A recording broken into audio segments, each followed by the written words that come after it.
আল্লাহ রাব্বুল আলামিন বলেন أَمَن يَبْتَغِي غَيْرَ الْإِسْلَامِ دِينًا فَلَن يُقْبَلَ مِنْهُ وَهُوَ فِي الْآخِرَةِ مِنَ الْخَاسِرِينَ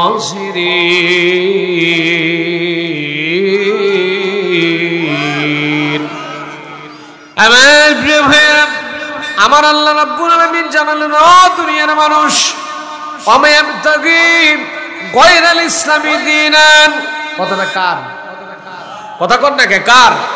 আল্লাহ বলেন وَمَن يَبْتَغِي غَيْرَ الْإِسْلَامِ دِينًا, যদি কোন মানুষ ইসলামকে বাদ দিয়ে গয়রুল ইসলামী ফালা ইউকবালা মিনহু, ইসলামকে বাদ দিয়ে যদি অন্য কোনো কিছু তালাশ করতে যায়, অন্য কিছু কোনো সন্ধান করতে যায়, ফালা ইউকবালা মিনহু, আল্লাহ বলেন ওই মানুষটার কোন আমল আমি আল্লাহ কবুল করবই না। ওয়া ফিল আখিরাতি মিনাল খাসিরিন, এবং ওই লোকটা আল্লাহর আদালতে কিয়ামতের ময়দানে ক্ষতিগ্রস্তদের কাতারবদ্ধ হয়ে যাবে। এই কথা কার?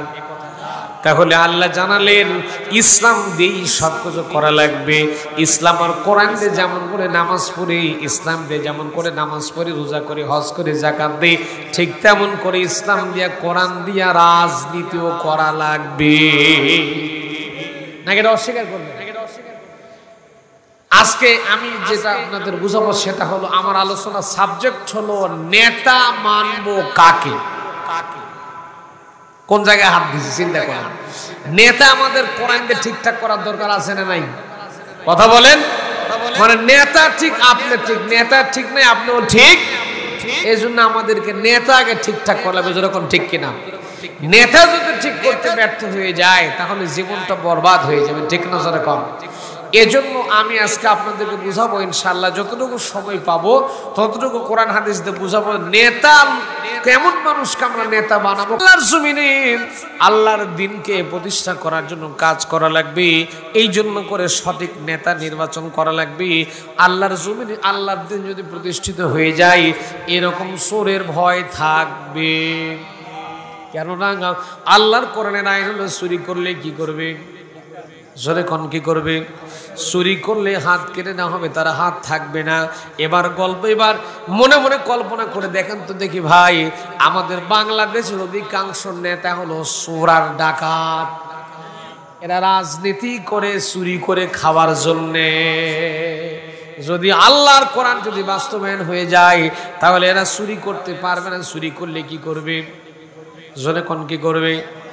অধিকাংশ নেতার লক্ষ্য করে দেখবেন, আল্লাহর কোরআন যদি প্রতিষ্ঠিত হয়ে যায় অধিকাংশ নেতার হাতই থাকবে না। শোনেন, আল্লাহর জমিনে আল্লাহর আইন প্রতিষ্ঠিত হোক, আল্লাহর কোরআন প্রতিষ্ঠিত করে চায় না কারা জানেন?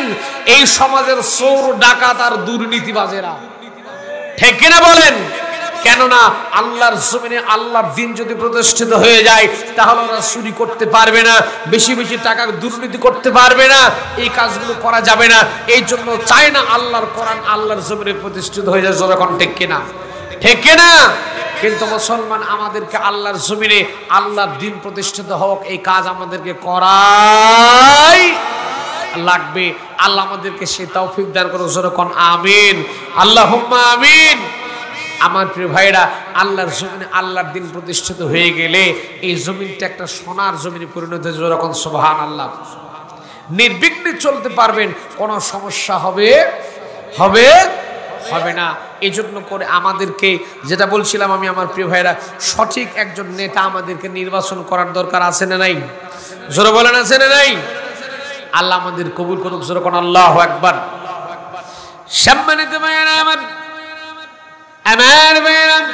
কেননা নেতা যদি ঠিকঠাক মতো নির্বাচন করা না যায় তাহলে নেতা যদি খারাপ দিকে চলে যায় কর্মীও কিন্তু খারাপ দিকে দৌড়াবে, আর নেতা যদি ভালো দিকে দৌড়ায় কর্মীও কিন্তু ভালো দিকে দৌড়াতে থাকবে। এই জন্য করে ভালো নেতার সঙ্গী হওয়ার দরকার আছে না নাই? আল্লাহ পাক আমাদের কবুল আর মঞ্জুর করুক। প্রিয় ভাইরা আমার নবী মুহাম্মদুর রাসূলুল্লাহ সাল্লাল্লাহু আলাইহি সাল্লাম কেমন নেতৃত্ব দিয়েছিলেন। আমার নবী ছিলেন উজ্জ্বল দৃষ্টান্ত, নেতা হিসাবে আমার নবী ছিলেন উজ্জ্বল দৃষ্টান্ত। কেমন নেতৃত্ব দিলেন, ছোট্ট একটা ঘটনা আলোচনায় ফিনিশিং যাব ইনশাআল্লাহ। আমার প্রিয় ভাইরা, আমার নবীজি বক্তব্য করছিলেন, সাহাবায়ে কেরামদের সামনে আমার নবী কথা বলছিলেন, বক্তব্য দিলেন। আমার সাহাবায়ে কেরাম, তোমাদের যাদের বিয়ে করার সামর্থ্য আছে, যাদের বিয়ে করার মতো অ্যাবিলিটি আছে, বিয়ে করার মতো যাদের সামর্থ্য আছে, তারা তাড়াতাড়ি করে বিয়ে শাদী করে নাও। এখন আমার ভাইরা, বিয়ের কথা শুনলে যারা বিয়ের বয়সে হয়ে গেছে যাদের খুব মজা লাগে, ঠিক না? নবীজি বিয়ের কথা বললেন, বিয়ের কথা বলার পরে, বিয়ে করার কথা বলার পরে নবীজি যখন ফিনিশিং দিলেন, সব সাহাবায়ে কেরাম চলে গেছে। একজন সাহাবী কুচকুচে কালো দেখতে, তার চেহারাটা কুচকুচে কালো, এত কালো কালো কুচকুচে একজন মানুষ, তিনি মসজিদে নববীর কর্নারে বসে বসে কাঁদতেছেন। নবীজি তার কাছে গেলেন, যার পরে ডাকতে বলল, ও আমার সাহাবী, চোখে পানি কেন, কাঁদো কেন, চোখ দিয়ে টিপ টিপ করে পানি পড়ছে কেন, তোমার কি হয়েছে একটাবারের জন্য বলো। সাহাবী বলছেন, ইয়া রাসূলুল্লাহ, হে আল্লাহর নবী, আপনি বিয়ে সম্পর্কে যে ফজিলতপূর্ণ বক্তব্য দিলেন, যে কথাগুলো বললেন, আমার যে চেহারা সুরাত, আমার তো বিয়ে হবে না, আমার বিয়ে হবে না। তিনি বলছেন, আমার তো বিয়ে হবে না, আমার যে চেহারা দেখতে, এক নম্বর গুণ হলো দেখতে কুসকুসে কালো, আমি তো কি কালো, তার চাইতে ডবল কালো, এত কালো। হাদিসে অত্যন্ত কালো সাহাবী ছিলেন। দুই নম্বর গুণ হলো একটা পা লুলা পঙ্গু, ভালো মতো দাঁড়িয়ে থাকতে পারতেন না, ভালো মতো হাঁটতে পারতেন না, দৌড়াতে পারতেন না। আর তিন নম্বর গুণ হলো মিস্টার গরিবুল্লাহ চৌধুরী, মানে ফকিন্নি, পকেটে কিচ্ছু নাই, কিছু আছে কিচ্ছু নাই, গরিব মানুষ। তিনি বলছেন যে আমার যে অবস্থা, আমার কে মেয়ে বিয়ে দিবে, আমার তো বিয়েই হবে না। বিশ্বনবী মুহাম্মদ রাসূলুল্লাহ সাল্লাল্লাহু আলাইহি সাল্লাম মুচকি একটু হাসি দিলেন, সুবহানাল্লাহ পড়েন। আমার নবী যখন কারোর সঙ্গে কথা বলতেন, মুচকি হাসি দিয়ে ঠোঁটটা নাড়া দিতেন, ঠোঁটটা নাড়া দিয়ে আস্তে করে মুচকি একটু হাসি দিতেন, ঠোঁটটা মিলে যেত, সামান্য দাঁতের অংশ দেখা যেত, যেরকম সুবহানাল্লাহ, একটু দাঁত দেখা যেত, মনে হচ্ছে মুক্তার দানা যেন ঝিলিক দিতেছে। সুবহানাল্লাহ পড়েন, সুবহানাল্লাহ। যারই সঙ্গে আমার নবীজি কথা বলতেন, মুচকি হাসি দিয়ে কথা বলতেন। এই জন্য হাদিস শরীফের মধ্যে এসেছে, যেই যার সঙ্গে কথা বলো না কেন, তোমরা হাসি মুখে মুচকি হাসি দিয়ে কথা বলবা, আল্লাহর হাবিব বলেছেন সাদকার মতো সওয়াব আমলনামায় লিখে দেওয়া হবে। আর আমরা আমাদের সমাজে কিছু কিছু ধনী লোক, কিছু কিছু বড় লোক আমরা আছি, টাকার ফুটানি, টাকার গরমে কি হয়ে গেছি রে। কথা বলেন, কথা বলেন, কি হাসার কি কান্দার তো বুঝি না, সালামও দিতে চায় না, ঠিক না, জোরে কর। অথচ আমার নবীজিকে সবসময় নবীজি আগে সালাম দিতেন। আর আমরা টাকার সুটে, টাকার ফুটানির গরমে আমার ঠেলার ফুটানি দেখে কে, ঠিক না বলেন? এরকম পাবলিক সমাজে আছে না নাই? আছে না নাই? আমার প্রিয় ভাইরা লক্ষ্য করুন, অথচ নবীজি ঠোঁট মেলে মুচকি একটু হাসি দিতেন।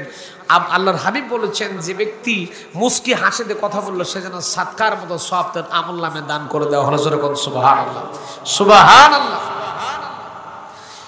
সম্মানিত ভাইরা আমার, বিশ্ব নবী, আল্লাহর নবী মুহাম্মদুর রাসূলুল্লাহ সাল্লাল্লাহু আলাইহি ওয়াসাল্লাম ডাকতে বলল, সাহাবী তুমি কাঁদো কেন? সাহাবী বলল, ইয়া রাসূলুল্লাহ, আমার তো বিয়ে হবে না, আমার যে চেহারা সুরত আল্লাহ আমাকে দিয়েছে, আমার তো বিয়ে হবে না। নবীজি বলেন, সাহাবী টেনশন করা লাগবে না, চিন্তা করার কোনো কারণ নাই, আমি নবী বলতেছি তোমার বিয়ে হবে এই পৃথিবীর সবচাইতে বিশ্ব সুন্দরী হুরে মদিনার সাথে। একটু আসতে কোন সুবহানাল্লাহ। আমার প্রিয় ভাইরা, ইসলামের ইতিহাস প্রমাণ করে এই পৃথিবীতে 4 জন মহিলাকে আল্লাহ বিশ্ব সুন্দরী বানিয়েছিলেন। কয়জন? 4 জন মহিলাকে আল্লাহ বিশ্ব সুন্দরী বানিয়েছিলেন। তার সর্বপ্রথম 1 নম্বর হলো আমাদের সকলের মা হযরত হাওয়া আলাইহিস সালাম। কি নাম? আমাদের মা, যারা মক্কা মদিনায় যাবে, জেদ্দা এয়ারপোর্টে নামার পরে ট্যাক্সিতে করে নিয়ে এয়ারপোর্টের থেকে জেদ্দার ঘাটে আমাদের মা হাওয়া আলাইহিস সালামের রওজা শরীফ আছে, সেখানে যায় দেখবেন মায়ের রওজা শরীফ। আল্লাহু আকবার কর। আমাদের মা পৃথিবীতে সবচেয়ে বিশ্ব সুন্দরী ছিল, যেরকম সুবহানাল্লাহ। আরো কয়েকজন মহিলা ছিল, সেদিকে যাব না। আর শেষের যিনি ছিলেন, তিনি ছিলেন হুরে মদিনা। নবীজি ছিলেন মুহাম্মদ রাসূলুল্লাহ সাল্লাল্লাহু আলাইহি ওয়াসাল্লাম ছিলেন মদিনার রাষ্ট্রপতি, প্রেসিডেন্ট। আল্লাহর রসুল ছিলেন মদিনার রাষ্ট্রপতি আর মদিনার অর্থমন্ত্রী। ফাইন্যান্স মিনিস্টার যিনি ছিলেন তার নাম ছিল আমির, কে বলেছেন তার নাম ছিল হযরত আব্দুর রহমান রাদিয়াল্লাহু তাআলা আনহু।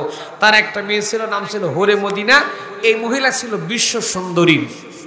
কি ছিল? বিশ্ব সুন্দরী ছিল এই মহিলা। এখন তো বছরে বছরে বিশ্ব সুন্দরী হয়, যে যত বেশি কাপড় খুলতে পারে, ল্যাংটা হতে পারে, সে তত বড় বিশ্ব সুন্দরী। বলেন বলেন বলেন, ঠিক না? অথচ আমাদের ইসলাম কি প্রমাণ করে দেখেন বিশ্ব সুন্দরীরা কেমন ছিল। আল্লাহু আকবার। নবীজি বলছেন তোমার বিয়ে হবে সাদ সালমি, তার সাহাবীর নাম ছিল হযরত সাদ সালমি রাদিয়াল্লাহু তাআলা আনহু। রাসূল বলছেন সাদ সালমি কেঁদো না, তোমার বিয়ে হবে এই মদিনার বিশ্ব সুন্দরীর সাথে। সুবহানাল্লাহ কোন কার সাথে? সম্মানিত ভাইরা, আল্লাহর নবী সাদ সালমি রাদিয়াল্লাহু তাআলা আনহুকে ডাক দিয়ে বললেন, সাদ সালমি টেনশন করা লাগবে না, চিন্তা করা লাগবে না, তোমার বিয়ে হবে মদিনার বিশ্ব সুন্দরীর সাথে, তুমি কোনো চিন্তা করো না। নবীজি বললেন একটা চিঠি লিখলাম। নবীজি যে একটা চিঠি লিখলেন, চিঠির ভাষা ছিল এরকম করে, চিঠির মধ্যে আমার নবী লিখে দিলেন, ও আব্দুর রহমান, মদিনার অর্থমন্ত্রী, মদিনার ফাইন্যান্স মিনিস্টার আব্দুর রহমান, তোমার যে একটা বিশ্ব সুন্দরী কন্যা হুরে মদিনা আছে, এই হুরে মদিনার সাথে এই পত্রবাগ আমার কালু সাহাবী, তার বিয়েটা পড়ায় দিও। আমার সাহাবীর 3টা গুণ আল্লাহ দিয়েছে। কয়টা? আমার সাহাবীর 3টা গুণ। 1 নম্বর গুণ, আমার সাহাবী মদিনাতে সবচেয়ে বেশি কালো। 2 নম্বরে গুণ হলো আমার সাহাবী ভালো মতো দাঁড়িয়ে থাকতে পারে না, ভালো মতো দৌড়াতে পারে না, ভালো মতো হাঁটতে পারে না, পা লুলা পুঙ্গু। 3 নম্বর গুণ হলো আমার সাহাবী হলো গরিব মানুষ, তার সাথে গরিব আর কেউ নাই, তার পকেটে কিছুই নাই। আমার এই মদিনাতে পড়ে থাকে, মসজিদে নববীতে পড়ে থাকে, আমার দরবারে কিছু খাবার এলে খায়, না দিলে না খেয়ে পড়ে থাকে, এত গরিব মানুষ। আমার এই সাহাবীর সঙ্গে তোমার মেয়ের বিয়ে পড়ায় দিও। আমার ভাইরা, আমার দেশের ঘটকেরা নবীজি ঘটক বিয়ে ঘটকালি করতেছেন, আর আমার দেশের ঘটকেরা জমি যদি থাকে 2 বিঘা, ওর সাথে 2-এর পিছনে 0 আর একটা লাগাইতে বলে জমি হলো 20 বিঘা। আর নবীজি কেমন ঘটকালি করছেন বলছেন, আমার সাহাবীর 1 নম্বর গুণ কালো, 2 নম্বর লুলা পঙ্গু, 3 নম্বরে মিস্টার গরিবুল্লাহ চৌধুরী পকেট একেবারে এমটি, পকেটে কিচ্ছু নাই। আমার সাহাবীর সাথে তোমার মেয়ের বিয়ে পড়ায় দাও। আল্লাহু আকবার। রুদ্রেশ্বরে পড়েন আল্লাহুম্মা সাল্লি আলা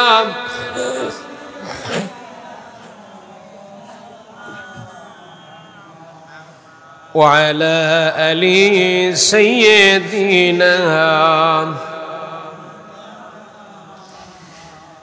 দুঃখের আধার শেষে আলোর প্রভাত হাসে, হতাশার কালো মেঘে যাই গো ভেসে, হতাশার কালো মেঘে যাই গো ভেসে। দুঃখের আধার শেষে আলোর প্রভাত হাসে, হতাশার কালো মেঘে যাই গো ভেসে। আল্লাহুম্মা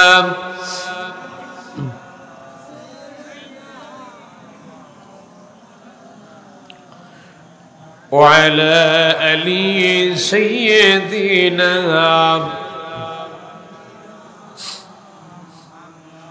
ফজরের ক্ষণ গেল পরনি নামাজ, চোহরে ডুবেছিলে নিয়ে শত কাজ, হেলাই খেলাই গেল আসরের কাল, মাগরিবে পড়লে না নামাজির সাজ, বিনোদনে কেটে গেল এশার সময়, এতটুকু জাগলো না কবরের ভয়, খুঁজলে না একবারও নাজাতের পথ, মুসলিম নাম নিতে পেলে না কোলাজ।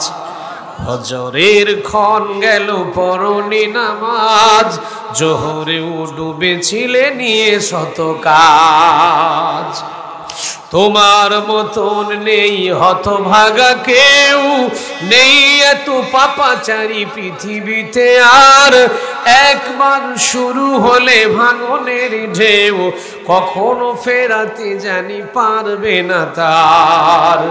তোমার মতন নেই হতভাগা কেউ, নেই এত পাপাচারী পৃথিবীতে আর, একবার শুরু হলে ভাঙনের ঢেউ কখনো ফেরাতে জানি পারবে না তার।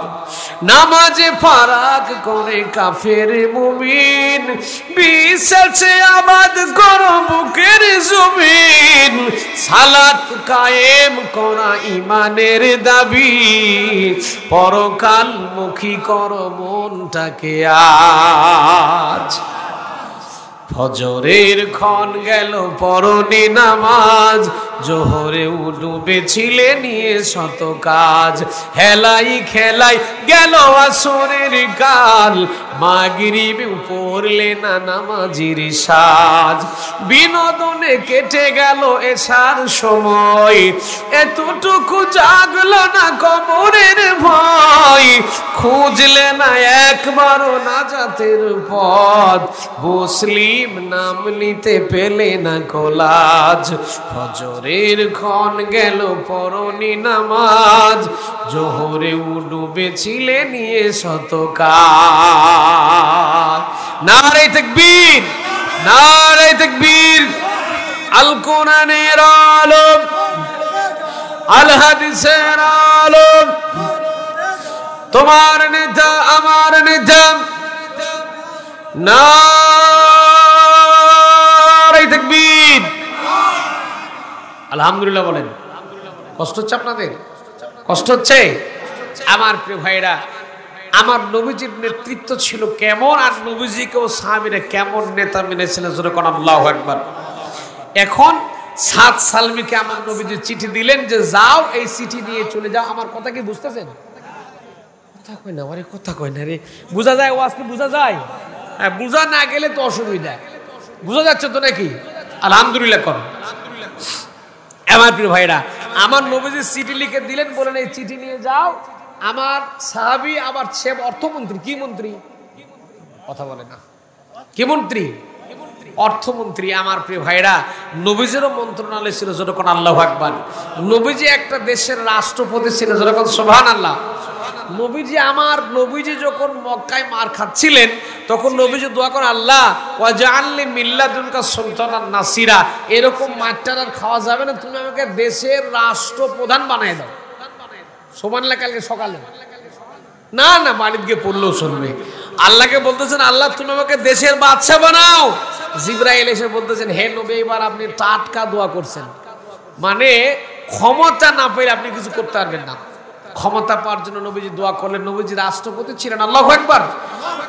আমার প্রিয় ভাইরা, এই যে আমরা মসজিদের মধ্যে, নবীজির প্রথম মন্ত্রণালয় ছিল মসজিদে নববী। কোনটা? মসজিদে নববী নবীজির প্রথম মিনিস্ট্রি ছিল। অথচ আমরা মসজিদের দেওয়ালে লিখে দেই মসজিদের দুনিয়াবি কথা বলা নিষেধ, দুনিয়াবি কথা বলা হারাম। লেখে না? কোন কিতাবে আছে? কোন জায়গায় পাইছেন এটা? অথচ আমার নবীজি মসজিদ নববী থেকে 16টা মিনিস্ট্রি, 16টা মন্ত্রণালয় আমার নবীজি মসজিদ নববী থেকে পরিচালনা করেছিলেন। আচ্ছা, মসজিদে যদি দুনিয়াবি কথা নাই বলতেন, তাহলে কি এই কাজটি করা যেত? কথা বলে না। যেত? নবীজি 16টা মিনিস্ট্রি, 16টা মন্ত্রণালয় পরিচালনা করেছিলেন মসজিদের নববী থেকে। যখন আল্লাহু আকবার। নবীজি রাষ্ট্রপতি আর অর্থমন্ত্রী হযরত আব্দুর রহমান রাদিয়াল্লাহু তাআলা, অর্থমন্ত্রীর কাছে প্রেসিডেন্ট চিঠি লিখছেন যে আমি এক সাহাবী পাঠাই দিলাম, সাহাবী কালো লুলা পঙ্গু, আবার গরিবুল্লাহ চৌধুরী, এর সাথে তোমার বিশ্ব সুন্দরী মেয়ের বিয়ে পড়াই দিও। বিয়ের ঘটক কে? কথা কয় না বারে, কথা কয় না রে। কে? স্বয়ং আল্লাহর নবী মুহাম্মদ রাসূলুল্লাহ সাল্লাল্লাহু আলাইহি ওয়াসাল্লাম বিয়ের ঘটক। এখন এই চিঠিটা হযরতে সাদ সালমী রাদিয়াল্লাহু তাআলা নিলেন। নেওয়ার পরে সঙ্গে সঙ্গে আল্লাহর নবীর চিঠি নিয়ে একটু মুখে চুমা দিলেন, তারপরে কপালে লাগালেন, ঠোঁটে লাগালেন, বুকে লাগালেন। আমার প্রিয় ভাইরা, আল্লাহর নবীর চিঠি নিয়ে সাদ সালমী রাদিয়াল্লাহু তাআলা বিশ্বনবীর চিঠি না যখন রওনা দিলেন, মনে মনে চিন্তা করছেন, আমি যে দেখতে চেহারা কালো, আমি লুলাপঙ্গ মানুষ, ঠিকঠাক মতো চলতে পারে না, হাঁটতে পারে না, দাঁড়াতে পারে না, দৌড়াতে পারে না, চলতে পারে না, আবার পকেটে কিছুই নাই, আমি হলাম গরিব মানুষ, আমাকে দিয়ে কখনো বিয়ে হবে না। একে তো বিশ্ব সুন্দরী মহিলা, তার উপরে অর্থমন্ত্রীর মেয়ে, যে মেয়েটাকে বিয়ে করার জন্য কোটি কোটি টাকার মালিকওয়ালা মানুষরা পেছনে লাইন দিয়েছে, তাকে দিয়ে বিয়ে দিন, আমাকে দিয়ে কখনো বিয়ে হবে না, এই চিন্তা মনের মধ্যে আঁকতেছেন। আর একটা কল্পনা মনের মধ্যে করতেছেন, যেহেতু বিয়ের ঘটক সাধারণ কোনো মানুষ নয়, বিয়ের ঘটক হলেন স্বয়ং আল্লাহর নবী। চিন্তা করলেন স্বয়ং নবী, বিশ্ব নবী, যেই বিয়ের ঘটক, এই বিয়েটা কখনো মিস হতে পারে না, অবশ্যই বিয়ে হবে। মনের মধ্যে একটু আনন্দ, মনের মধ্যে সন্তুষ্ট চিত্তে সে রওনা দিয়েছে। সাদ সালিম রাদিয়াল্লাহু তাআলা রওনা দিয়েছে, বাড়ির দিকে রওনা দিয়েছে। হযরত আব্দুর রহমান রাদিয়াল্লাহু তাআলা বাড়ির দিকে চলে গিয়েছেন। যাওয়ার পরে বাড়ির কাছাকাছি পৌঁছে গিয়েছেন। এক মন বলতে যে বিয়ে হবে না, আর এক মন বলতে যে বিয়ে হবেই, কেননা বিয়ের ঘটক কে? সিল্লা এখন কে? আল্লাহর নবী মুহাম্মদুর রাসূলুল্লাহ সাল্লাল্লাহু আলাইহি সাল্লাম স্বয়ং বিয়ের ঘটক, সুতরাং বিয়েটা অবশ্যই আমার হবে, এই চিন্তা ভাবনা মনের মধ্যে কল্পনা করছেন। কল্পনা করতে করতে করতে হযরতে সাদ সালিম রাদিয়াল্লাহু তাআলা আনহু বাড়ির কাছাকাছি চলে গেলেন। এখন মুসলমানদের মধ্যে একটা সিস্টেম হলো, বাড়িতে কারো পারমিশন নেওয়ার জন্য, ইস্তেজান করার জন্য, অনুমতি নেওয়ার জন্য, বাড়িতে ঢোকার জন্য সালাম দেওয়ার দরকার আছে না নাই? নাকি হুড়মুড় করে বাড়ি ঢুকে যাবে? যাওয়া যাবে? সালামের সিস্টেম আছে। হযরত সাদ সালিম রাদিয়াল্লাহু তাআলা আনহু সালাম দিলেন, ইস্তেজান করলেন, সালাম দিলেন, সালামের জবাব চলে আসলো। সালাম দেওয়ার পর হযরত আব্দুর রহমান রাদিয়াল্লাহু তাআলা বাড়ির বাইরে চলে আসলেন। আসার পরে বলেন, মান আনতা, কে তুমি? দেখতেছেন একটা কুচকুচো কালো মানুষ সামনে দাঁড়িয়ে আছে। তিনি বলেন, আমার অন্য কোনো পরিচয় নেই, আমার একটা সাধারণ পরিচয়, আমার নাম হলো সাদ সালমি, আমি হলাম বিশ্ব নবী মুহাম্মদুর রাসূলুল্লাহ সাল্লাল্লাহু আলাইহি সাল্লামের একজন ছোট্ট নগণ্য সাহাবী। প্রিয় ভাইরা, আব্দুর রহমান রাদিয়াল্লাহু তাআলা বললেন, আমার কাছে কি চাইতেছে? আমি তো দেশের অর্থমন্ত্রী, আমার কাছে কি চাইতেছে? একটা বারের জন্য বলো। আমার প্রিয় ভাইয়েরা, লক্ষ্য করে দেখবেন, অর্থমন্ত্রীর সঙ্গে কথা বলতেছে, সরাসরি কথা বলতেছে। আর আমাদের দেশের নেতাগুলো এমন ভাব ধরে থাকে, এক নেতার কাছে গেলে 17 জন চামচার হাত ধরা লাগে। কথা কন।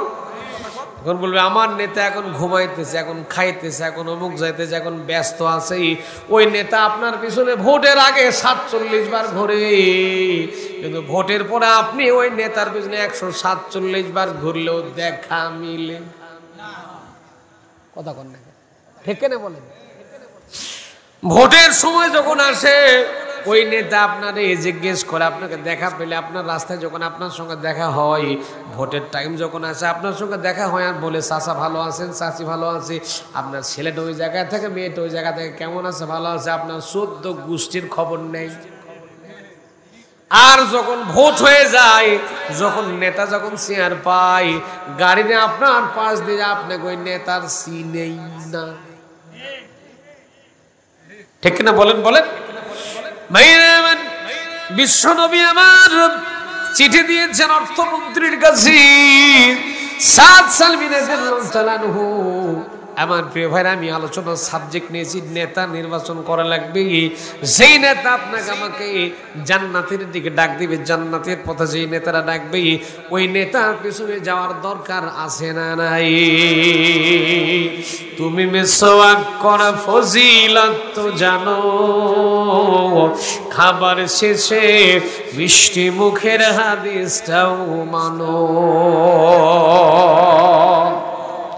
তুমি মিসওয়াক করা ফজিলত তো জানো, খাবার শেষে মিষ্টি মুখের হাদিসটাও মানো। শুধু হক কথাটা উচ্চ স্বরে বলতে পারো না, অন্যায় দেখে বারুদ হয়ে জ্বলতে পারো না।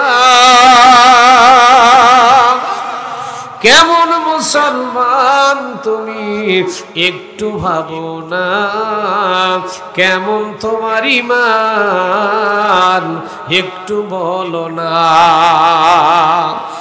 তুমি মিসওয়াক করা ফজিলত তো জানো, খাবার শেষে মিষ্টি মুখের হাদিসটাও মানো। তুমি যেই কালিমার দাওয়াত দিলে বুকে টেনে তুলে, দেখো সেই কালিমার দাওয়াত দিয়ে কতজন আজ জেলে।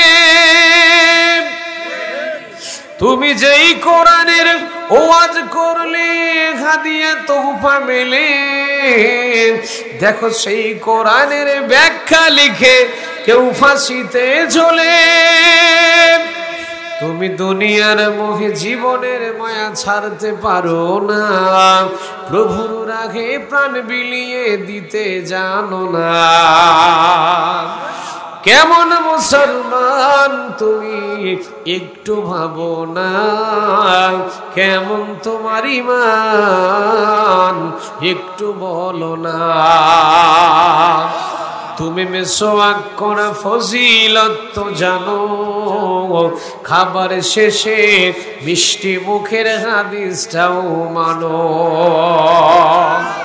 যারা দিবস যাবে যাইলো রে যাই দিন কায়েমের ধরে, তুমি তাদেরই কেউ জঙ্গি বলো চুর ধরে।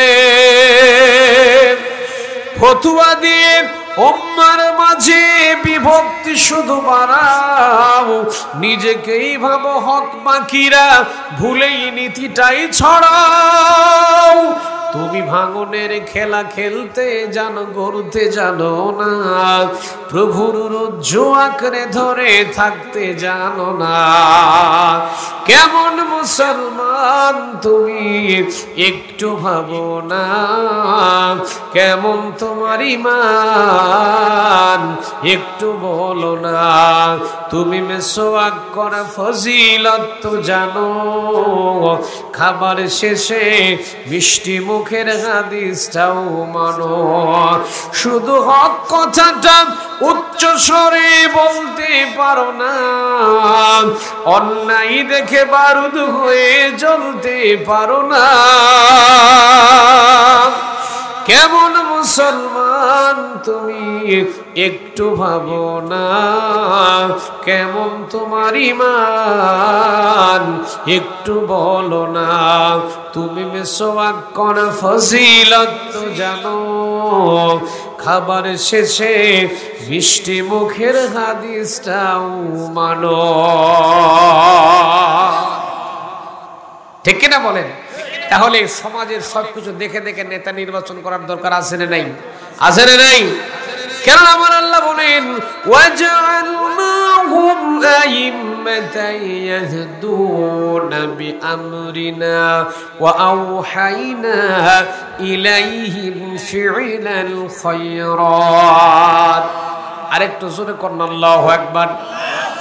ভাইরা, আমি আপনাদেরকে সমাজের বাস্তব চিত্রগুলো দেখে দেখে ঠিকঠাক মতো নেতা নির্বাচন করার জন্য পরামর্শ দিচ্ছি।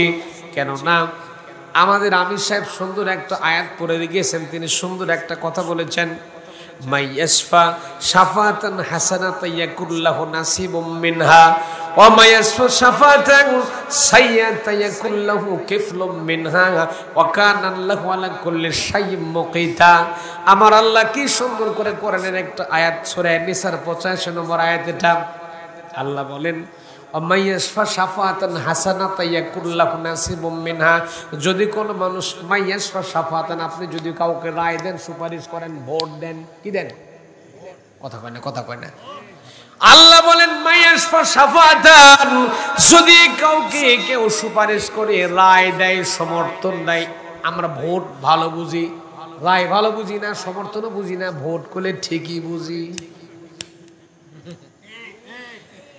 আল্লাহ বলতেছেন মায়াশফা শাফাআতান হাসানাতান ইয়াকুল্লাহু নাসিবুম মিনহা, যদি কোনো মানুষ ভালো কাজের জন্য কাউকে একটা সমর্থন দিল, রায় দিল, ভোট দিল, দেওয়ার পরে সে লোকটা মরে গেছে, মরে যাওয়ার পরেই আপনারা একটা রায় পাওয়ার পরেই ওই লোকটা চেয়ারে বসলো, ভালো কাজ করতে থাকলো, কিয়ামত পর্যন্ত লোকটা যত ভালো কাজ করবে আপনার কবরের মধ্যে ওই ভালো কাজের আমলনামা ফ্লেক্সিলোড করে আল্লাহ কবরে দিতেই থাকবে। আর যদি অমায়াশফা, পরবর্তী আয়াতের শেষ অংশে আল্লাহ বলতেছেন সাইয়াতায়াকুল্লাহু কিফলুম মিনহা, যদি কোনো মানুষকে সমর্থন করেন, রায় দেন, সুপারিশ করেন খারাপ কাজের জন্য, আর ওই লোকটা সুপারিশ পাওয়ার পরে আপনার রায় পাওয়ার পরে চেয়ারে বসে যত সিটারি বাটপারি, ব্রিজের রড খাওয়া, সিমেন্ট খাওয়া, ইটা খাওয়া, যা খাওয়া, রিলিফের গম খাওয়া, চাউল খাওয়া, টিন খাওয়া, কাবি খা, টি আর জি আর আরো কিছু খাওয়া, গোষ্ঠীর সুদ্ধা যত খাবে, আমার আল্লাহ আস্তে করে আপনার আমল নামায় ওনার আমল থেকে বিকাশের মাধ্যমে আল্লাহ আস্তে করে কবরে আল্লাহ ক্যাশ ইন করে দিতেই থাকবে। এখন আপনি চিন্তা করবেন, হাসরের মাঝে ওঠার পরে বলুন, আল্লাহ আমি তো জীবনে মেম্বরি করিনি, চেয়ারম্যানই করিনি, এমপিগিরি করিনি, মন্ত্রীগিরি করিনি, আমার আমল নামায় ব্রিজের রড চুরির গুণা কোত্থেকে আসলো, রাস্তার ইটা চুরির গুণা কোত্থেকে আসলো, সিমেন্ট চুরির গুণা কোত্থেকে আসলো, জিয়ারের গম, টিয়ারের গম, কাবি খাট টাকা কোত্থেকে আসলো, আমি তো এগুলা কাম করি নাই। তোমার নিশ্চয় তোমার ফেরেশতা বুঝি ভুল করে লেখছে। কি করছে?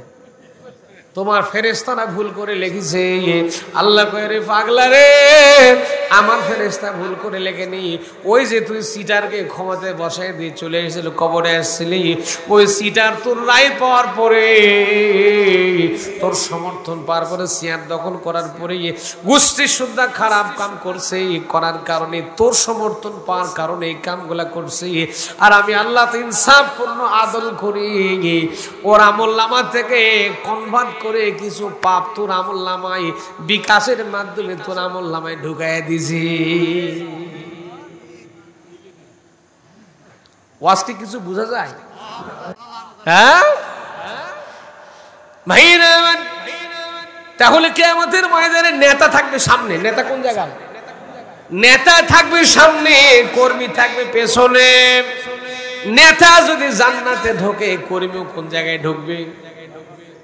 তাহলে নেতা ঠিকঠাক মতো দরকার আছে না নাই? সিটার বাটপার দুর্নীতিবাজ নেতা কিন্তু আমরা সমাজে লক্ষ্য করে দেখি আমার ভাই, আজকে যদি মরে যান ওই নেতা খেতা কেউ কিন্তু কবরে যাবে। দুনিয়ার স্বার্থে চিন্তা করতেছেন এই দল নিশ্চিত ক্ষমতায় যাবে, নেতার একটু সামসামি করব। কি করব? এই নেতার একটু সামসামি করব। সামসামি করে যদি কিছু খাওয়া যায়, কিছু পাওয়া যায়, তার মানে দুনিয়ার লোভে আপনি ঘুরতেছেন। ভাইরে, মরে গেলে কিন্তু নেতা খেতা কেউ। অতএব দুনিয়ার জীবনটাকে পরিবর্তন করেন, দুনিয়ার জীবনটা পরিবর্তন করেন। কেননা আমাদের জীবন কিন্তু ক্ষণিকের জীবন, সামান্য জীবন লাভ করেছি। এই দুনিয়াতে কিন্তু বেশি দিন আমরা থাকবো না আমার ভাইরা। এই জন্য করে দুনিয়ার জীবনটাকে বেশি প্রাধান্য না দিয়ে আখিরাতের জীবনকে প্রাধান্য দেওয়া লাগবে। ভাইরা, আমার আলোচনায় ফিরেছি। হযরত সাদ সালবী রাদিয়াল্লাহু তাআলা আনহু দরজায় গল্প করছেন অর্থমন্ত্রীর সাথে। মনে আছে না ভুলে গেছে? মনে আছে তো নাকি? হ্যাঁ, ওয়াজ মুখস্থ। ভাইরা, কষ্ট হচ্ছে না তো? ভাইরা, সাদ সালবী রাদিয়াল্লাহু তাআলা আনহু অর্থমন্ত্রী আব্দুর রহমান রাদিয়াল্লাহু তাআলার সঙ্গে কথা বলছেন। ডাক দিলেন, সালাম কালাম হয়ে গেল, ভালো মন্দ জিজ্ঞেস করা হয়ে গেল। এবার আব্দুর রহমানকে বলতেছেন, অর্থমন্ত্রী সাহেব, আপনার সাথে বেশি কথা বলার টাইম আমার নাই। এই যে স্বয়ং আল্লাহর নবী মুহাম্মদ রাসূলুল্লাহ সাল্লাল্লাহু আলাইহি ওয়াসাল্লাম একটা চিঠি দিয়েছেন, চিঠি পড়েন, ডাইরেক্ট অ্যাকশন, তাড়াতাড়ি কাম শুরু। সুবহানাল্লাহ কালে সকালে। ভাইরা দেখেন, আচ্ছা বলেন তো, এরকম একটা ছেলেকে যদি আপনার মেয়েকে প্রস্তাব দেয়, আপনি দিবেন? কথা কয় না। দেবেন? যে লোক দেখতে কালো, এমনিতেই কালো, মেয়েরা তো কালো পছন্দ করতেইছেন, not allow, not like, not allow, হবেই না ওটা। তারপর আবার লুলা পঙ্গু, তারপরে আবার কিচ্ছু নাই। তাও যদি টাকা পয়সা থাকতো একটু বিচার বিবেচনা করা যেত, ফকিন্নি কিচ্ছু নাই। এখন চিঠি পড়তেছেন, চিঠির লেখককে কতক্ষণ লেখা কে? আল্লাহ নবী মুহাম্মদ রাসূলুল্লাহ সাল্লাল্লাহু আলাইহি ওয়াসাল্লাম। চিঠি পড়তেছেন, দেখতেছেন নবীজি লিখেছেন, আব্দুর রহমান রে, আমার এই সাহাবী কালো, লোকটা কালো, লুলা পঙ্গু, গরিব মানুষ, কিন্তু লোকটার কলিজায় তাকওয়ায় পরিপূর্ণ। আল্লাহু আকবার। এই জন্য আল্লাহর কাছে ধনী গরিব, কালো ধলো ময়লা ফর্সা আল্লাহর কাছে এটা বিবেচ্য না। আল্লাহর কাছে বিবেচনা হলো ইন্না আকরামাকুম ইনদাল্লাহি আতকাকুম। যার তাকওয়া যত বেশি, আল্লাহর কাছে তার প্রিয় জনপ্রিয়তা তত বেশি। যার তাকওয়া, কলিজার মধ্যে তাকওয়া যত বেশি হবে, আল্লাহর কাছে সে তত বেশি প্রিয় হয়ে যাবে। সুবহানাল্লাহ। নবীজি লিখেছেন, আব্দুর রহমান রে, আমার এই সাহাবী দেখতে কালো, লুলা পঙ্গু, আবার গরিব মানুষ, কিন্তু ওর কলিজাটা আল্লাহর ভয় দিয়ে তাকওয়া দিয়ে পরিপূর্ণ আছে। আমি নবী লিখলাম, আমি নবী তোমার মেয়ের বিয়ের ঘটক, আমি নবী লিখতেছি তোমার মেয়ে হুরে মদিনা বিশ্ব সুন্দরীর সাথে আমার এই সাহাবী সাদ সালমের বিয়ে তুমি পড়াইয়া দিও। সুবহানাল্লাহ বলেন। আমার ভাইরা, সাদ সালমের রাদিয়াল্লাহু তাআলার সঙ্গে হযরত আব্দুর রহমান রাদিয়াল্লাহু তাআলা যখন কথা বলছিলেন, এমন কথার ফাঁকে হুরে মদিনা বিশ্ব সুন্দর আস্তে করে হযরত সাদ সালমী রাদিয়াল্লাহু তাআলা চেহারাটা বাড়ির দরজার ফাঁক দিয়ে একটু দেখে ফেললেন। দেখে ফেলার পরে ঘরের ভিতরে গেলেন। এখন আমরা যে বুদ্ধি নিতে পারি না, যে কাজকর্ম একা একা করতে পারি না, আমাদের সবচেয়ে বড় বুদ্ধিজীবী হলো ঘরের বউ। আমরা যদি একটা কাজ করে ফেলে বলে তুমি কি বোঝো, কিছু বোঝো না, ঠিক কিনা কোন? তুমি কি বোঝো? হ্যাঁ, তোমার সিদ্ধান্ত নেওয়া লাগবে, আছে না নাই? ঝাড়ি আলাদা, পয়সা কামাই করবো আমরা, আর ওদের ঝাড়ি সুন্দর দিন শেষ, ঠিক কিনা কোন? না, আপনাদের গুলো অবশ্য ঠিক আছে, আমাদের হুজুরেরা খালি ঝাড়ি টাড়ি খাই একটু। তো যাই হোক, এখন যখন বুদ্ধিতে যখন ফেল করবেন, তখন আপনারা পরামর্শ করার জন্য ঘরের বউয়ের গায়ে যান না। সর্বপ্রথম পরামর্শ আগে বউয়ের সাথে, বউ কি করে একটু শুনি। এখন হযরত আব্দুর রহমান রাদিয়াল্লাহু তাআলা টেনশনের মধ্যে পড়ে। একে তো আল্লাহর নবীর চিঠি, কার চিঠি? চারটিখানি কথা নয়, স্বয়ং নবীজি রাহমাতুল লিল আলামিন বিশ্ব নবীর চিঠি। আবার তিনি চিন্তা করছেন, যে কালো লুলা পঙ্গু, আবার গরিব মানুষ, এর সাথে আমার এই বিশ্ব সুন্দরী কোটিপতিরা লাইন দিয়ে পড়ে আছে, বিয়ে দিচ্ছি না, অথচ এর সাথে কেমনে বিয়ে দেই। আবার চিন্তা করছেন, আমার নবীর লেখা চিঠি, চারটিখানি কথা নয়, এটা কি করবো আমি এখন? চিঠি নিয়ে হযরত আব্দুর রহমান রাদিয়াল্লাহু তাআলা আস্তে করে ঘরের বউয়ের কাছে গেলেন, পরামর্শ শুরু করলেন। পরামর্শ করে ডাকতে বললেন, বিবি হে, ও আমার স্ত্রী গো, বাড়ির বাইরে দাঁড়িয়ে আছে একজন কালো মানুষ, কুচকুচে কালো মানুষ। এই লোকটা বাইরে দাঁড়িয়ে আছে, এই লোকটার সাথে আমার নবীজি বিয়ের ঘটক হিসেবে পাঠিয়ে দিয়েছেন, চিঠি একটা পাঠিয়ে দিয়েছেন। আমার নবী বলেছেন এই মানুষটার সঙ্গে আমাদের মেয়ে হুরে মদিনার বিয়ে পড়িয়ে দেওয়া লাগবে। আমার ভাইয়েরা, যদিও বাপদের অন্তর একটু নরম হয়, কিন্তু মায়েরা কিন্তু একটু কড়া টাইপের হয়। মায়েরা কিন্তু মেয়েদের নিয়ে বেশি টেনশন ফিল করে, বেশি চিন্তা করে।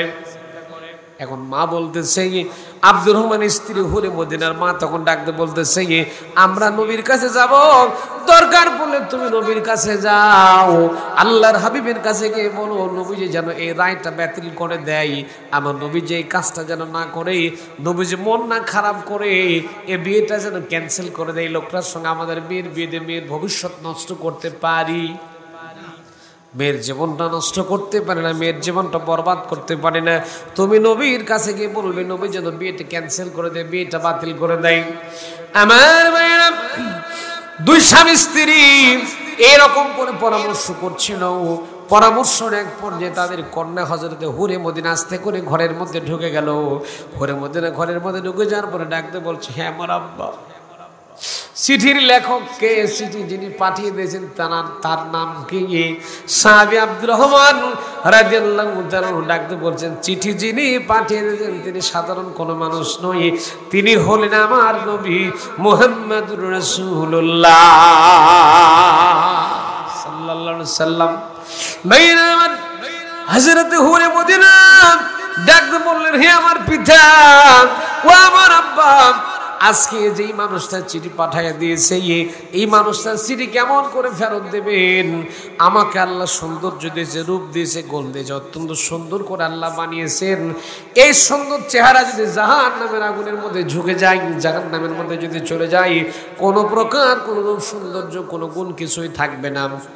আর কিয়ামতের ময়দানে প্রত্যেকটা মানুষকে আমার নবীজি শাফাত করবেন, সুপারিশ করে করে জান্নাতের মধ্যে ঢুকাইয়া দেবেন। কিয়ামতের ময়দানে আমার নবী যদি ডাক দেয়, বলে হুরে মদিনা রে, আমি নবী তোমার বিয়ের ঘটকালি করার জন্য, তোমার বিয়ে হওয়ার জন্য আমার একটা কালো সাহাবীকে পাঠিয়ে দিয়েছিলাম, তুমি আমার বিয়েটা প্রত্যাখ্যান করে দিয়েছো, আমার সাহাবীর সঙ্গে তুমি বিয়ে হও নাই, আমি নবী তোমাকে আজকে সুপারিশ করতে পারবো না, তখন জীবনটা বরবাদ হয়ে যাবে, আমার জাহান্নামে যাওয়ার সাথে কোনো রাস্তা থাকবে না। হে আমার পিতা, আল্লাহ নবীর চিঠি ফেরত দেওয়া যাবে?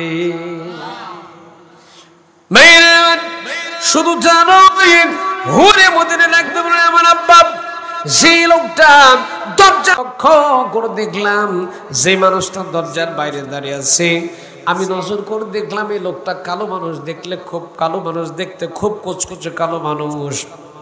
কাকতালীয় ভাবে বলে সত্য, আমি গতকালকে রাতের বেলা একটা গভীর ঘুমের মধ্যে স্বপ্ন দেখেছি, স্বপ্নের মধ্যে লক্ষ্য করে দেখেছি কিয়ামতের ময়দান কায়েম হয়ে গেছে।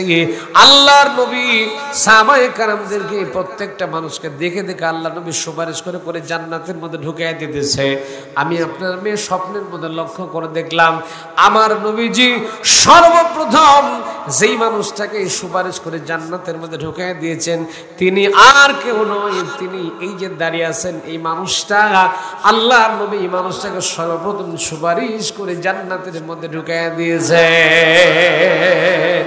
সে কোন বন্ধু বলো বেশি বিশ্বস্ত, কার কাছে মন খুলে দেয়া যায়, কার কাছে সব কথা বলা যায়, হওয়া যায় বেশি আশ্বস্ত,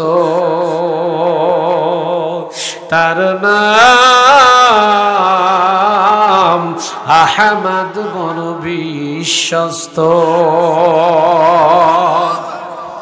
সে কোন বন্ধু বলো বেশি বিশ্বস্ত, কার কাছে মন খুলে দেয়া যায়, কার কাছে সব কথা বলা যায়, হওয়া যায় বেশি আশ্বস্ত। সে কোন বন্ধু বলো বেশি বিশ্বস্ত, তার নাম আহমদ বড় বিশ্বস্ত।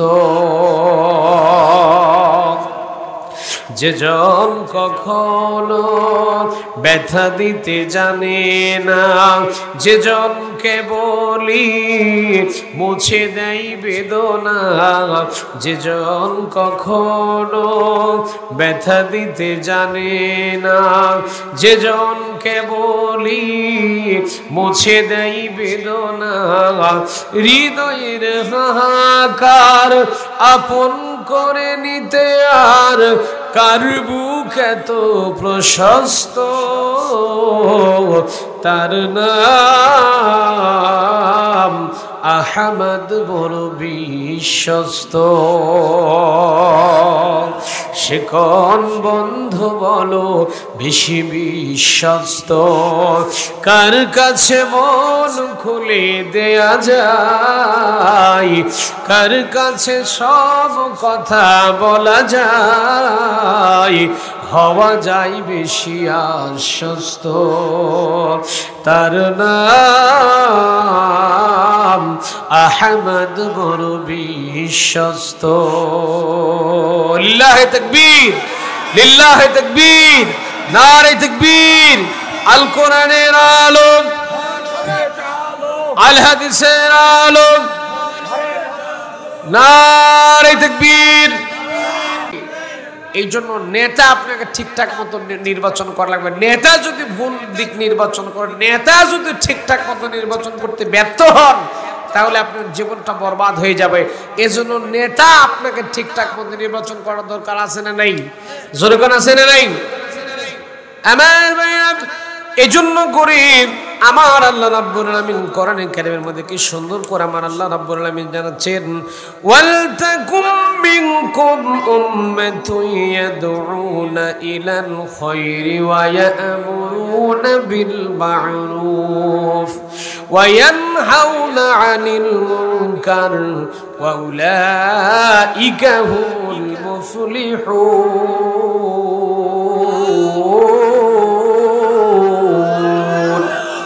আরেকটু চিল্লে কোন আল্লাহু আকবার। আমার ভাইরা, কোরআনে কারীম শুনলে কলেজাটা নরম করে দেন তিনি কে? কোরআন শুনলে দিলটা নরম করে দেন তিনি কে? কোরআন ধরলে সব, শুনলে সব, মানলে সব, সব দেখলে সব। এই জন্য কোরআনওয়ালা নেতার সাথে সম্পর্ক তৈরি করার দরকার আছে না নাই? জোরে কোন আছে না নাই? কেননা কোরআনওয়ালা নেতা আপনাকে সবসময় আল্লাহর কোরআনের দিকে ডাকবে, কল্যাণের দিকে ডাকবে, ভালো কাজের দিকে ডাকবে, খারাপ কাজের জন্য নিষেধ করবে। ওই রকম নেতার পিছনে যাওয়ার দরকার আছে না নাই?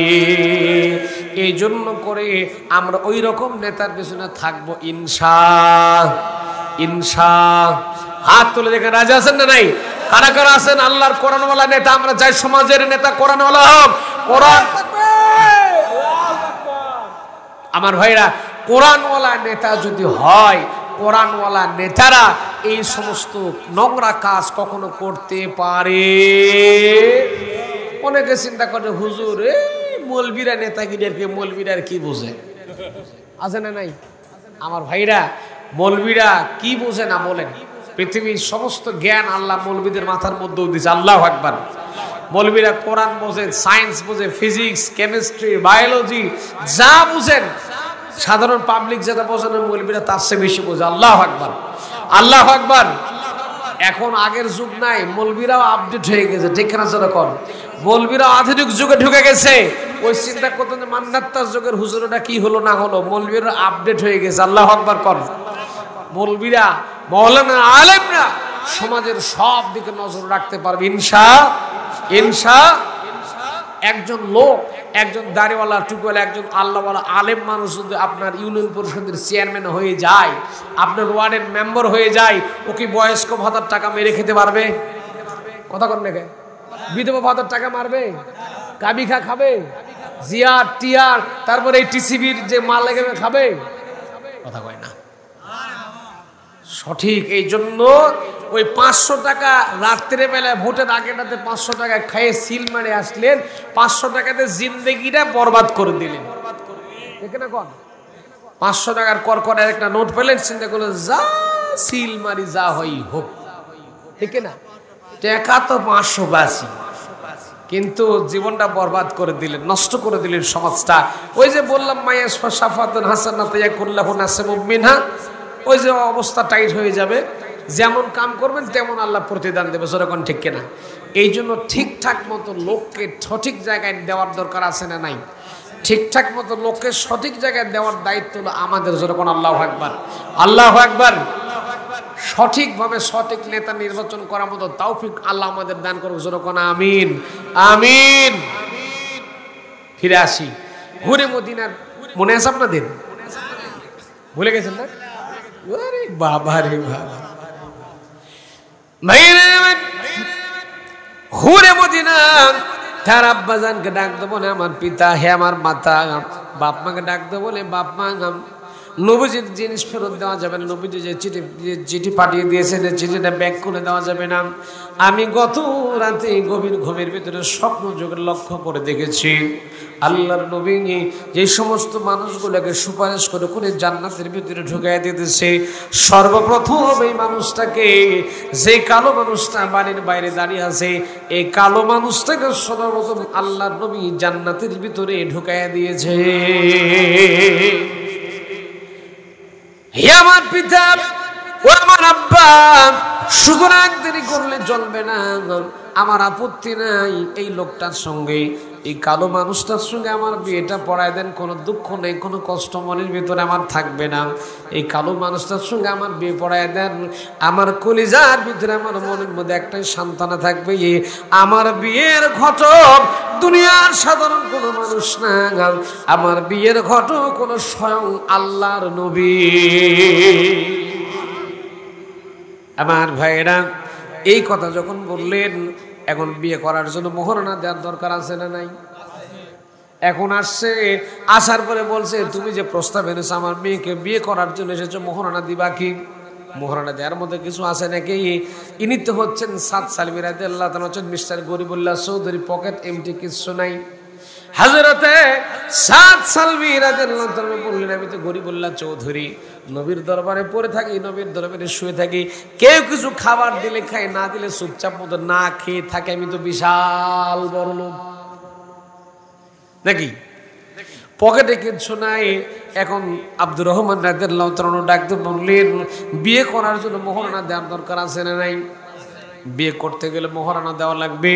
আমার প্রিয় ভাইরা এই সিচুয়েশন যখন দাঁড়ায় গেছে, হুরে মদিনা ঘর থেকে বেরিয়ে চলে আসলেন। আসার পরে কয়েক কেজি স্বর্ণ, তার স্বর্ণ অলঙ্কার গহনা পত্র যেগুলো ছিল, জুয়েলারি জিনিসপত্র যেগুলো অলঙ্কার আদি ছিল, সবগুলো একটা ব্যাগেজ একটা পটলার মধ্যে ভরায় আনার পরে হযরতে সাদ সাহেবের হাতের মধ্যে দিয়ে বললেন আমি তুমি আমার বিয়ের হবু স্বামী, তোমার সঙ্গে আমার আজকে রাতে বিয়ে হবে, তোমার সঙ্গে আমার বাসর সজ্জা হবে। আল্লাহু আকবার। তোমার সঙ্গে আমার বিয়ে হবে, তোমার সঙ্গে আমার বাসর সজ্জা হবে। আমি হুরে মদিনা আমার স্বর্ণ অলঙ্কার গুলো তোমাকে দান করে দিলাম, এই স্বর্ণ অলঙ্কার গুলো নিয়ে তুমি চলে যাও, মদিনায় চলে যাও, বাজারে চলে যাও, বাজারে যাওয়ার পরে বিক্রি করে দাও, স্বর্ণ অলঙ্কার গুলো বিক্রি করে দাও, বাজারে যাওয়ার পর বিক্রি করে দাও, বিক্রি করে দিয়ে আসার পরেই আবার চলে আসো, বিয়ের বাজার সাজসজ্জা যা লাগবে সবগুলো নিয়ে চলে আসো, বিয়ের বাজার আদি সবগুলো করে নিয়ে চলে আসো। আসার পরে নিয়ে চলে আসো, আমাদের আজকে বিয়ে পড়ানো হবে, বাসর সজ্জা হবে। সাদ সালমি রাদিয়াল্লাহু তাআলা আস্তে করে কাপড় চোপড়ে গুছিয়ে নিলেন, গুছিয়ে নেওয়ার পরে স্বর্ণগুলো গুছিয়ে নিলেন, নেওয়ার পরে আস্তে করে তিনি মদিনার দিকে রওনা দিলেন, বাজারের দিকে রওনা দিলেন। বাজারে চলে গেলেন, হযরতে সাদ সালমি রাদিয়াল্লাহু তাআলা মদিনার বাজারে গেলেন। বাজারে যাওয়ার পরে তিনি সবগুলো স্বর্ণগুলো বিক্রি করে দিলেন। স্বর্ণগুলো বিক্রি করে দেওয়ার পরে এবার তিনি বিয়ের জন্য যেগুলো পোশাক আশাক লাগবে, যেগুলো কাগজ, যেগুলো জিনিসপত্র লাগে, যেগুলো দরকারি জিনিসপত্র, সেগুলো তিনি খরিদ করলেন, কিনে ফেললেন। কেনার পরে জিনিসপত্রগুলো খরিদ করার পরে জিনিসপত্রগুলো কেনার পরে হযরত সাদ সালমি রাদিয়াল্লাহু তাআলা এবার বিয়ের বাজার সহ কিনে নিয়ে তিনি এবার যখন চলে আসতেছেন, হযরত সাদ সালমি রাদিয়াল্লাহু তাআলা এবার যখন বিয়ে করার জন্য আব্দুর রহমান রাদিয়াল্লাহু তাআলার বাড়ির দিকে রওনা দিয়েছেন, মদিনার বাজারে কে যেন চিৎকার দিয়ে বলতেছে, ডাক দিয়ে বলতেছে আল্লাহর নবী, বিশ্ব নবী মুহাম্মদুর রাসূলুল্লাহ সাল্লাল্লাহু আলাইহি সাল্লাম জিহাদের ময়দানে বিপদগ্রস্ত হয়েছেন। আল্লাহ নবী বেকায়দায় পড়ে গেছেন। কে কোথায় আছো গো, কে কোথায় আছো, দৌড়ে চলে যাও, জিহাদের ময়দানে নবী বেকায়দায় পড়ে গেছেন। আমার ভাইরা দেখেন, নেতা যেমন কর্মীও,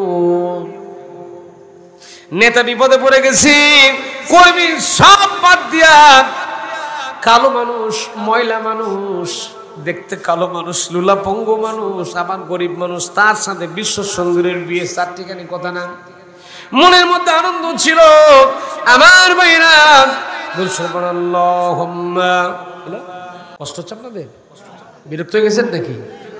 আমরা কথা শুনতে যে আল্লাহর কোরআন থেকে যখন আল্লাহু আকবার, আল্লাহু আকবার। আমার ভাইরা কোরআনের স্পর্শে আসলে শান্তি লাভ করা যায়। সুবহানাল্লাহ। কোরআনের সংস্পর্শে আপনাকে আমার আসার দরকার আছে না নাই? আসার দরকার আছে না নাই? কোরআনের সংস্পর্শে আসলে এক একটা মানুষ সোনার মানুষে পরিণত হয়ে যায়। যখন সুবহানাল্লাহ, সুবহানাল্লাহ।